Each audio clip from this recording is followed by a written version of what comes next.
Consider the balance sheet of Maya Limited as on 31st of December and the figures are given in 1000 terms. The company has received a large order and it anticipates the need to go to its bank to increase its borrowing. At present, it has to forecast its cash requirement for January, February and March. 3 महीने के लिए cash का forecasting करना है, जनवरी, फरवरी और मार्च के लिए. Typically, the company collects 20% of the sales in the month of sales, 70% in the month subsequent to the sales, and 10% in the second month of the sales. All sales are credit sales. देखो ऐसा clarification दे रखा है कि पूरा का पूरा sales क्या credit sales. Friends, अगर ऐसा क्लैरिफिकेशन नहीं भी है तो भी हम लोग ऐसा ही मान लेते हैं. अच्छा, तो ऊपर जो बैलेंस शीट का बात कर रहे थे वो भी अपने को बैलेंस शीट दे रखा है. सरप्राइजिंगली लेफ्ट हैंड साइड अपने को असेट्स दे रखा है. इंस्टीट्यूट का क्वेश्चन है, जो इंफॉर्मेशन में मैंने कोई चेंज नहीं किया है.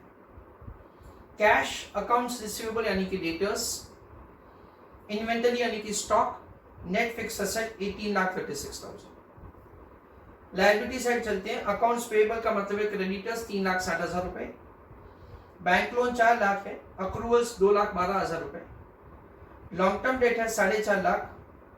कॉमन स्टॉक, फ्रेंड्स ये कॉमन स्टॉक जो अपने को दे रखा है उसका मतलब होता है इक्विटी शेयर कैपिटल.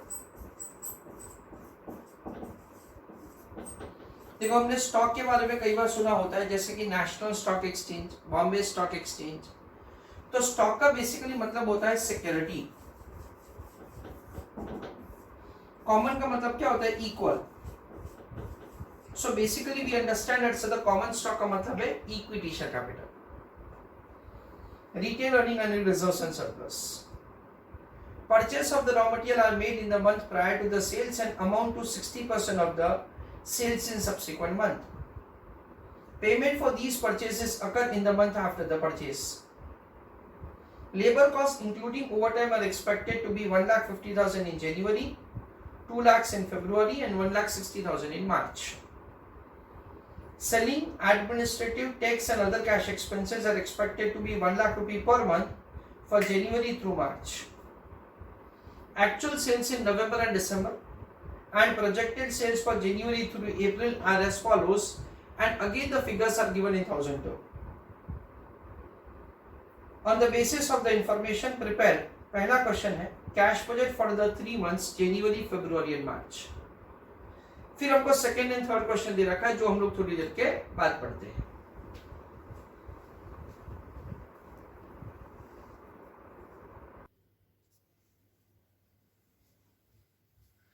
सबसे पहले फ्रेंड्स हम लोग ऐसा डिस्कस करते हैं दैट्स ए हमको कौन सी सीक्वेंस में आंसर करना है. 3 क्वेश्चन है पर मैं तीनों एक साथ डिस्कस नहीं कर रहा हूं, मैं 1 बाय 1 क्वेश्चन डिस्कस करूंगा. जिसमें पहला क्वेश्चन ये पूछा है कि आपको 3 महीने का, जनवरी का, फरवरी का और मार्च का, ये 3 महीने का हमको कैश बजट प्रिपेयर करना है.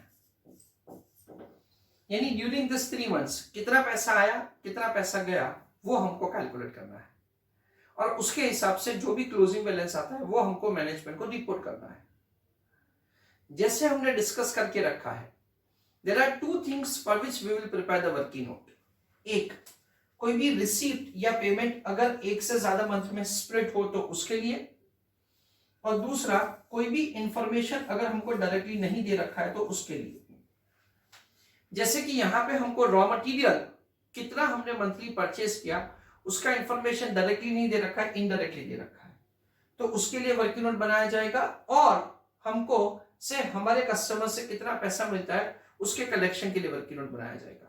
तो यूजुअली ये 2 वर्किंग नोट्स बना के हम लोग आगे का आंसर प्रोसीड करेंगे. Right answer. Working note number 1, calculation of collection on monthly basis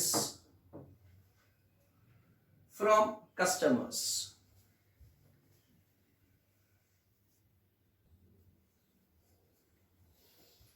तो फ्रेंड्स हमको कलेक्शन का पैटर्न कैसे दे रखा है आप गौर से पढ़िए.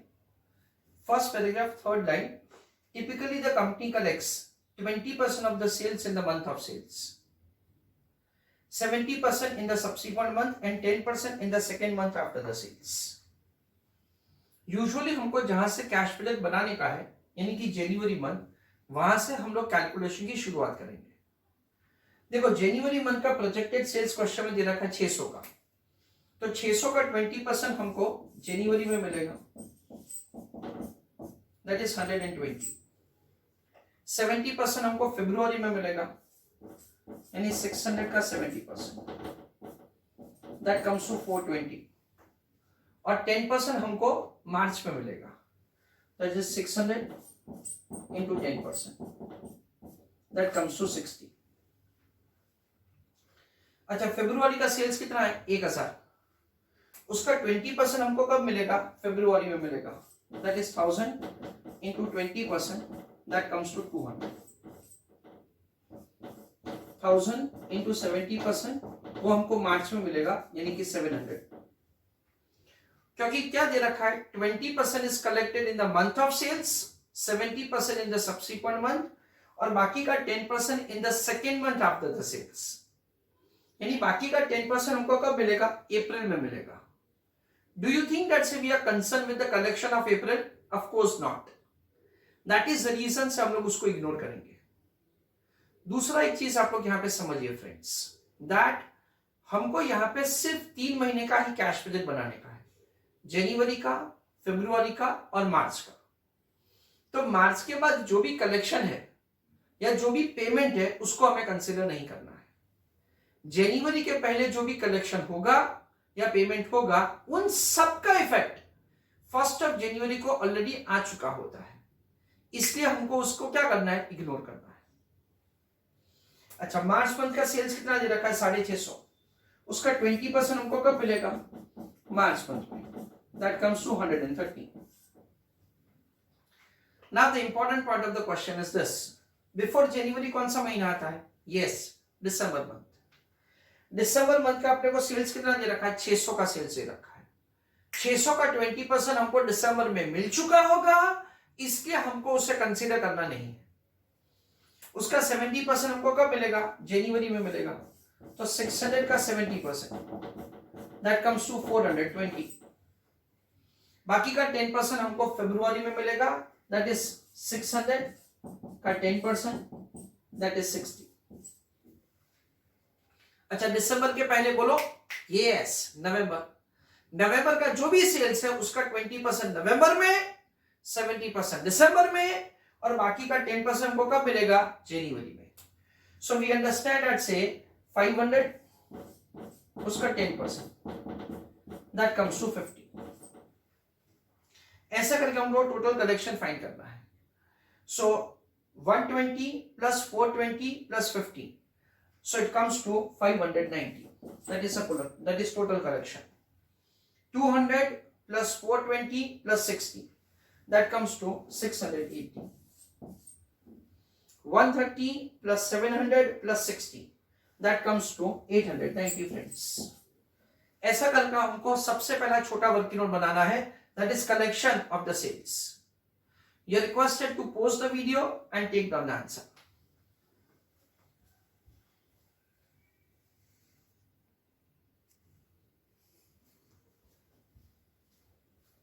उसके बाद सेकेंड वर्किंग नोट होगा calculation of the purchase of the raw material and payment for purchase of raw material. ऐसा करके अपने को कैलकुलेशन करना है।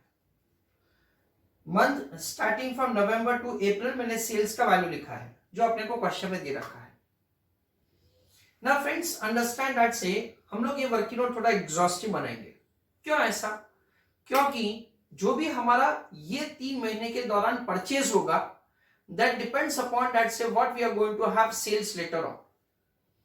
during this 3 months जो भी हमारा पेमेंट्स होगा, that depends कि हमने पहले परचेज क्या किया है, इसलिए वर्किंग नोट थोड़ा सा एग्जॉस्टिव बनाया जाएगा। यूजुअली क्लासरूम के वर्किंग में मैं क्या करता हूं, मैं सबसे पहले स्टूडेंट्स को ऐसा पूछता हूं that you read language of the question जो हमको बैलेंस शीट के बाद दे रखा है। Purchase of the raw material are made in the month prior to the sales and amount to 60% of the sales in subsequent month। Payment for these purchases occur in the month after the purchase. ये language of the question read करो and tell me कि February month में क्या payment होगा। ऐसा करके मैं students को पूछता हूं पहले क्वेश्चन और फिर मैं बताता हूं। I request all of you that post a video, try to do answer on your own, फिर आप वीडियो स्टार्ट कीजिए। अभी तो हम लोग शुरू कर रहे हैं। नाउ व्हाट हैपेंस दैट से क्वेश्चन में क्या दे रखा है, दो इंफॉर्मेशन है, एक परचेस के बारे में है और दूसरा उसके पेमेंट के बारे में है। क्या बोला मैंने, एक तो परचेस के बारे में है और दूसरा उसके पेमेंट के बारे में है। मैं बिफोर एक्सप्लेनिंग द पेमेंट मैं आपको सबसे पहले परचेस समझाता हूं। क्या दे रखा है, purchase of the raw material are made in the month prior to the sales. यानी हर महीने हम लोग क्या करेंगे, परचेस करेंगे in the month prior to the sales. यानी कि हमारा जो नवंबर मंथ का परचेस होगा ना, दैट डिपेंड्स अपॉन कि हमारा दिसंबर में सेल्स क्या होने वाला है। दिसंबर का परचेस जो है वो जनवरी के सेल्स के ऊपर डिपेंडेंट है। यानी हर महीने हमारा परचेस क्या होगा, सब्सिक्वेंट मंथ का हमारा जो सेल्स होने वाला है उसके हिसाब से हम लोग प्रीसीडिंग मंथ में बाय करेंगे। अच्छा कितना, देखो क्वेश्चन में ऐसा दे रखा है that amount to 60% of the sales in subsequent month। यानी हर महीने हमारा परचेस कितना होगा, equal to, listen carefully, 60% of the sales of the subsequent month. तो हम लोग क्या करेंगे पता है फ्रेंड्स, 60% ऑफ सेल्स का कैलकुलेशन करेंगे। जैसे कि ये 750 है तो 750 का 60% ऐसा कैलकुलेशन किया जाएगा। So that comes to, I think that's 450। Then 650 उसका 60%, that comes to 390। Then 1000 उसका 60%, that comes to 600। ऐसा करके हम लोग सबसे पहले मंथली बेसिस पे, listen carefully, 60% of the sales calculate करेंगे और मार्च मंथ का हमारा परचेस क्या होगा, it is equal to 60% of the sales of subsequent month. यानी क्या होगा फ्रेंड्स, मार्च में हम लोग 450 परचेज करेंगे। In the month of February हमारा परचेज क्या होगा, equal to 60% of the sales of March. So we understand that ये 390 का परचेज यहां पे किया जाएगा, ये 600 का परचेज यहां पे किया जाएगा। मेरा फोकस अभी सिर्फ परचेज के कैलकुलेशन के ऊपर है। वापस हम लोग क्या करेंगे, 600 का 60% कैलकुलेट करेंगे, that comes to 360। उसको अगेन प्रीसीडिंग मंथ में बाय किया जाएगा। ये 600 का वापस 60%, that comes to अगेन 360। उसको अगेन प्रीसीडिंग मंथ में बाय किया जाएगा। यानी हमारा परचेस क्या होगा वो हमने सबसे पहले कैलकुलेट किया। Now we are going to calculate that so what is the payment for purchase. उसके लिए सिंपल है, payment for these purchases occur in the month after the purchase. यानी क्या हुआ फ्रेंड्स, नवंबर में जो हमने खरीदा ना उसका पेमेंट किया जाएगा दिसंबर में। अरे यार दिसंबर के पेमेंट से मेरे को क्या लेना देना, ठीक है। तो जो दिसंबर में मैंने खरीदा उसका पेमेंट कब किया जाएगा, जनवरी में। जनवरी का कब किया जाएगा, फरवरी में। फरवरी का कब किया जाएगा, मार्च में। मार्च का अप्रैल में। बट अगेन मेरे को उससे कोई लेना देना नहीं है। सो वी अंडरस्टैंड दैट से during this 3 months, so this is the payment that we are going to have। तो यहां पे दो चीज इंपॉर्टेंट है। पहला, हमारा परचेस क्या होगा, purchase in every month will be equal to 60% of the sales in the subsequent month. तो हर एक महीने के सेल्स का हमने 60% कैलकुलेट किया, जिसको हम लोग प्रीसीडिंग मंथ में बाय करेंगे। जो मंथ में हमने परचेस किया है उसके नेक्स्ट मंथ में उसका पेमेंट किया जाएगा। Pause the video and take the answer।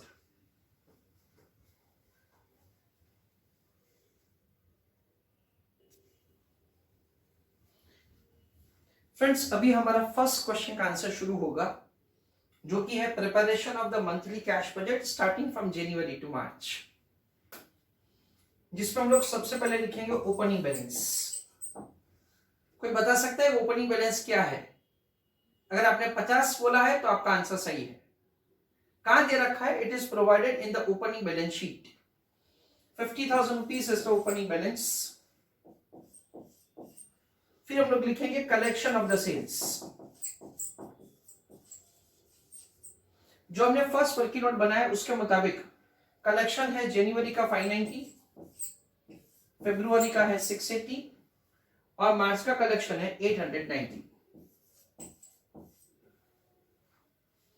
Payment for raw material purchase,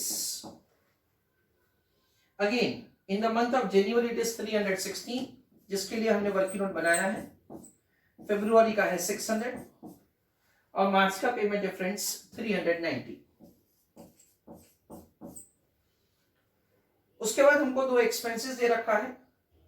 we have been provided that से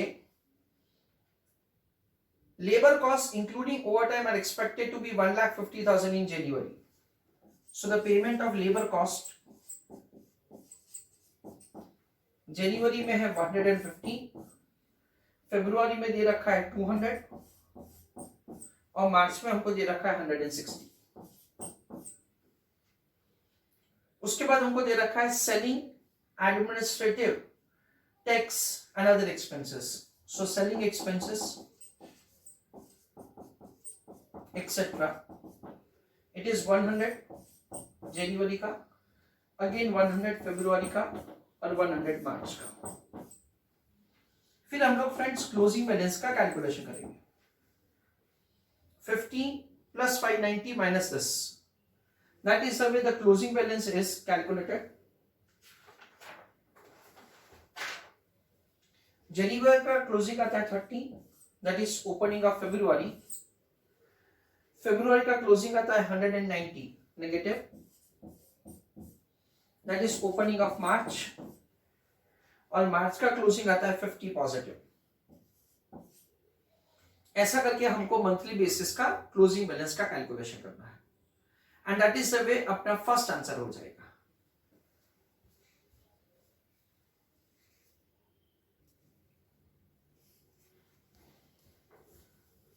सेकेंड एडजस्टमेंट, सेकेंड क्वेश्चन ऐसा पूछा है, determine the amount of additional bank borrowing necessary to maintain a cash balance of 50,000 at all times. यानी question में ऐसा दे रखा है date से हर महीने के एंड में अगर मुझे 50,000 का ही बैलेंस चाहिए तो मुझे कितना अमाउंट बोरो करना पड़ेगा या तो फिर मैं कितना अमाउंट का रीपेमेंट कर पाऊंगा, that is the question. Again usually I tell students that do answer on your own और मेरे को फरवरी का आंसर बताइए, कितना बोरो करेंगे कितना रीपे करेंगे, फिर मैं करता हूं answer. So the same thing is expected from you. Post the video, try to do answer और उसके बाद वीडियो देखिएगा। Now I start with the answer. Calculation of borrowing और the repayment on monthly basis so that the monthly closing balance is 50,000। जनवरी का opening है 50,000 रुपए, जनवरी का रिसिप्ट है 590। जनवरी मंथ में 3 पेमेंट्स से 360, 150, 100 यानी 610 का पेमेंट है और क्लोजिंग बैलेंस बिफोर एडजस्टमेंट है 30। तो बोरो या रीपे, बोरो या रीपे, यस बोरो। बोरो कितना करेंगे फ्रेंड्स, 20,000 का, सो that the closing balance is 50। Closing of January is opening of February. ना फरवरी में क्या होगा फ्रेंड्स, ओपनिंग दे रखा है 5050 प्लस 680 माइनस 900, क्लोजिंग कितना आता है 170 या 190, 170 आता है। कई बार स्टूडेंट्स क्या करते हैं कि जो पहले क्वेश्चन का आंसर है ना वही का वही आंसर सोच के मुझे आंसर दे देते हैं, पर वो गलत है। क्यों? क्योंकि 190 का क्लोजिंग बैलेंस तब होगा जब ओपनिंग 30 होगा, पर अभी ओपनिंग क्या हो गया है 50 हो गया है, इसलिए क्लोजिंग क्या होगा 170 नेगेटिव। तो फ्रेंड्स कितना बोरो करेंगे, 220 बोरो करेंगे। सो द क्लोजिंग इज 5050, हाँ या ना। Now this is the opening of March, so we understand it's a 50 plus 890 minus 650, that comes to 290 positive. Of course we understand that this is also going to change. अभी आपको अच्छी तरह से पता चल ही गया है कि ये 50 नहीं है, क्योंकि ये 50 तब है जब ओपनिंग नेगेटिव 170 है पर अभी ओपनिंग क्या हो गया, चेंज हो गया, क्लोजिंग क्या हो जाएगा, चेंज हो जाएगा। 290 इज मोर देन 50 और less than 50, of course more than 50, यानी क्या होगा, रीपे होगा। कितना होगा फ्रेंड्स रीपे, 240 का। So this is the closing balance. ऐसा करके हमको क्लोजिंग बैलेंस कैलकुलेट करना है for the respective month. Now coincidentally what happens, coincidentally कि जितना हमने बोरो किया ना उतना ही रीपे हुआ है। हमेशा ऐसा होगा नहीं, हमेशा ऐसा नहीं होगा। यहां पे ऐसा हो रहा है, ऐसा हो भी सकता है, नहीं भी हो सकता है। अच्छा, सपोज कि पहले महीने का ही क्लोजिंग बैलेंस मान लेते हैं 2 मिनट के लिए 50,000 से ज्यादा आता है, तो फ्रेंड्स हमको ऐसा समझने का दैट से जो भी हमारा एग्जिस्टिंग बैंक लोन है 4 लाख रुपए, उसका हम लोग रीपेमेंट करेंगे सो फार पॉसिबल। यानी कि क्लोजिंग बैलेंस क्या हम लोग 50,000 का जो कंडीशन दे रखा है उसी हिसाब से करेंगे। Take down the answer by pausing the video.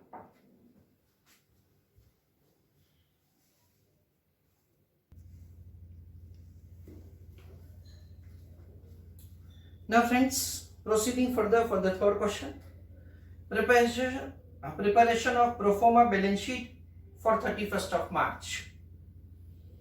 pro forma balance sheet का मतलब है सिंपल, हमको प्रोजेक्टेड बैलेंस शीट बनाना है 31st of March का।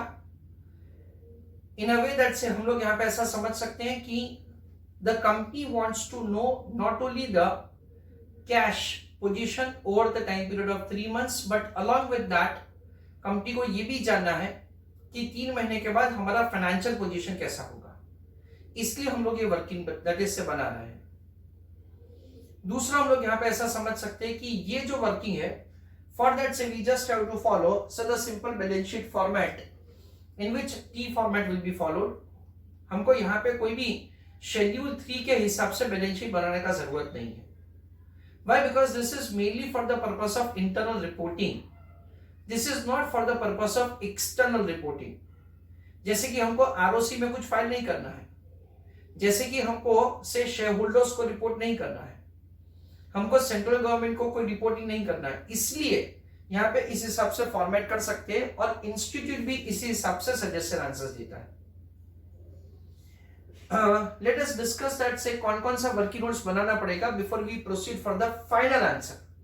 देखो, मैंने आपको फाइनल आंसर का एक व्यू दिया है, क्यों? क्योंकि आपको समझ में आए कि कौन कौन सा वर्किंग नोट्स होगा, उसके बाद ये सिंपल आंसर प्रिपेयर किया जाएगा। लायबिलिटी साइड से शुरू करते हैं। इक्विटी शेयर कैपिटल ओपनिंग 100 है, क्लोजिंग भी 100 ही रहेगा। रिटेन अर्निंग प्रॉफिट और लॉस अकाउंट ओपनिंग है 1439। ड्यूरिंग दिस 3 months अगर प्रॉफिट है तो ऐड किया जाएगा, लॉस है तो डिडक्ट किया जाएगा। लॉन्ग टर्म लोन उसमें कोई भी चेंज नहीं होगा, that is an amount of 450। उसके बाद हमको दे रखा है बैंक लोन, ओपनिंग है 400। फिर हमने जनवरी में बोरो किया है, देखो तो आपकी बुक में कितना लिखा है 20। फरवरी में वापस बोरो किया, देखो तो आपकी बुक में कितना है 220। मार्च का रीपेमेंट करेक्टली आंसर 240। तो क्लोजिंग कितना है फ्रेंड्स 400। कोइंसिडेंटली ऐसा हो गया कि जितना ओपनिंग था उतना ही क्लोजिंग आ गया। हमेशा ऐसा नहीं होगा, ओपनिंग एंड क्लोजिंग में फर्क हो सकता है, जो भी होता है फर्क अपने को लिखने का। We are not concern much about it.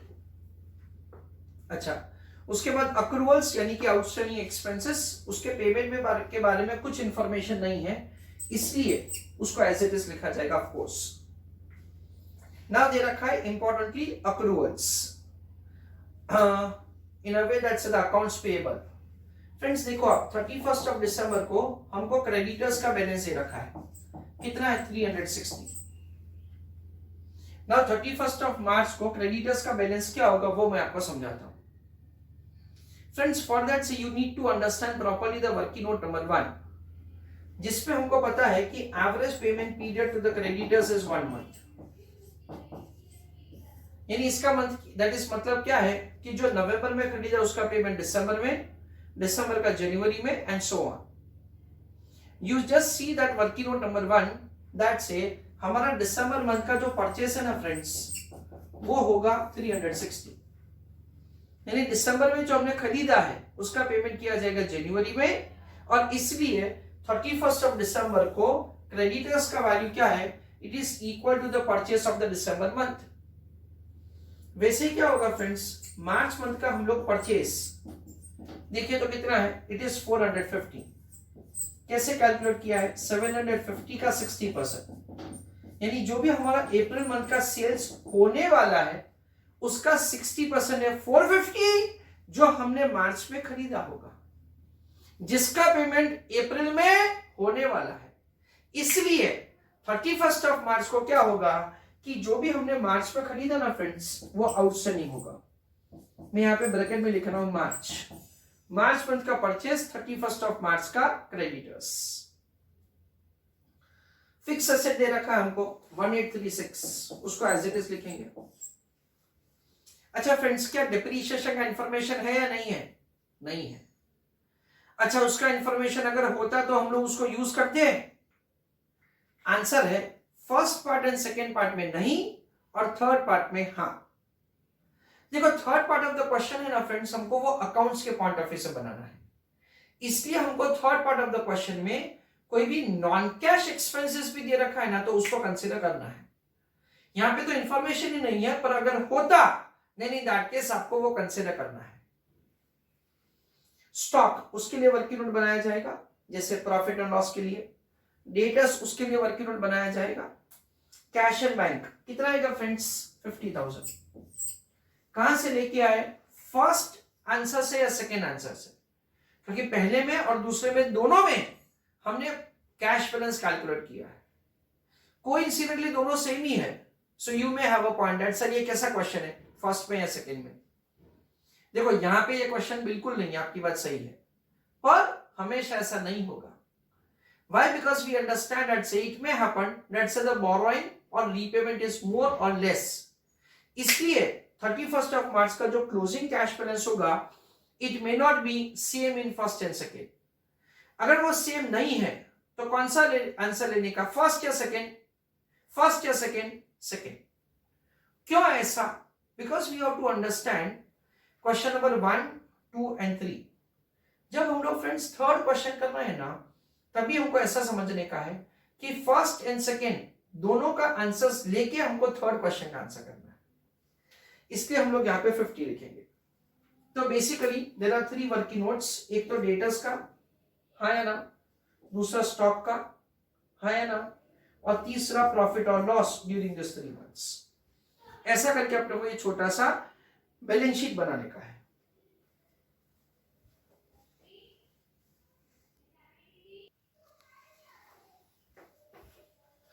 Now for calculation of the debtors, there are 2 methods by which so the working note can be prepared. The first method is that say you may prepare the debtors account.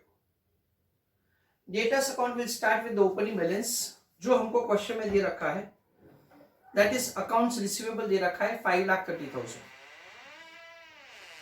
During this 3 months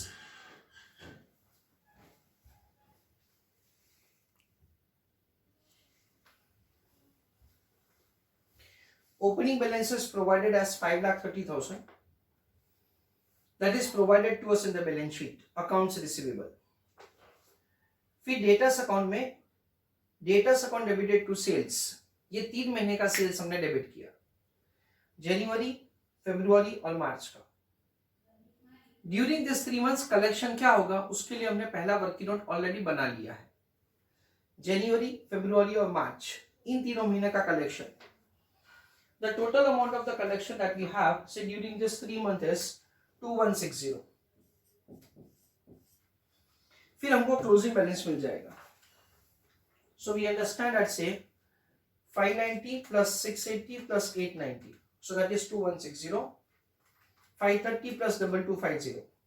debit side का total आएगा 2780. Credit side 2780 minus collection 2160, तो हमारा closing आ जाएगा 620। और ये हमको debtors account में वहां पे बताना है, दैट इज बैलेंस शीट में डेटर्स के सामने। Instead of this method you can prepare this working note with an alternative method. वो कैसे, मैं आपको समझाता हूं। ये जो अल्टरनेटिव मेथड है ना फ्रेंड्स, वो थोड़ा सा ट्रिकी है। So just be careful in understanding or in applying this method. जनवरी, फरवरी और मार्च, इन तीनों महीने का सेल्स है 600, 1000 और 650। अभी आप गौर कीजिए कि हमारा कलेक्शन का पैटर्न क्या है, 20, 70 एंड 10। यानी कि जनवरी में जो सेल्स हुआ उसका 20% जनवरी में, 70% फरवरी में और 10% मार्च में। यानी जनवरी का जो भी सेल्स है वो सारा का सारा सेल्स मार्च तक कलेक्ट हो गया, तो आउटस्टैंडिंग क्या होगा, 0। फरवरी का जो सेल्स है उसका 20% फरवरी में, लिसन केयरफुली, 70% मार्च में कलेक्ट हो गया। यानी कि फरवरी का जो भी सेल्स है उसका 10% मार्च में बाकी रहेगा। मार्च का जो सेल्स है उसका 20% मार्च में मिल चुका, यानी उसका 80% ऑफ द सेल्स कलेक्ट होने का बाकी है। यानी क्या होगा फ्रेंड्स, 1000 का 10% यानी कि 100, 650 का 80% यानी 520, टोटल कितना है 620। ऐसा करके हम लोग ये 620 का कैलकुलेशन कर सकते हैं। ये पहला वाला मेथड बहुत ही सिंपल है, सिंस 11th स्टैंडर्ड हम लोग ऐसा वर्किंग करते आ रहे हैं। ये दूसरा मेथड थोड़ा सा शॉर्टकट मेथड है। If you are confident you can apply that method, not otherwise. ना वर्किंग नोट नंबर 1 के बाद सेकेंड वर्किंग नोट होगा जिसमें हम लोग स्टॉक का कैलकुलेशन करेंगे।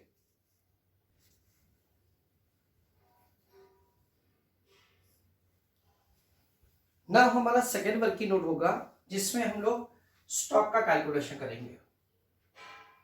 ओपनिंग स्टॉक हमको क्वेश्चन में दे रखा है 545। उसके बाद हम लोग स्टॉक अकाउंट में यहां पे परचेस लिखेंगे। परचेस का कैलकुलेशन हमने हमारे सेकेंड वर्किंग नोट में करके रखा है, जनवरी का परचेस, फरवरी का परचेस और मार्च का परचेस। ना ये जो कंजम्पशन मैंने लिखा है ना फ्रेंड्स, वो सबसे इंपॉर्टेंट पॉइंट है।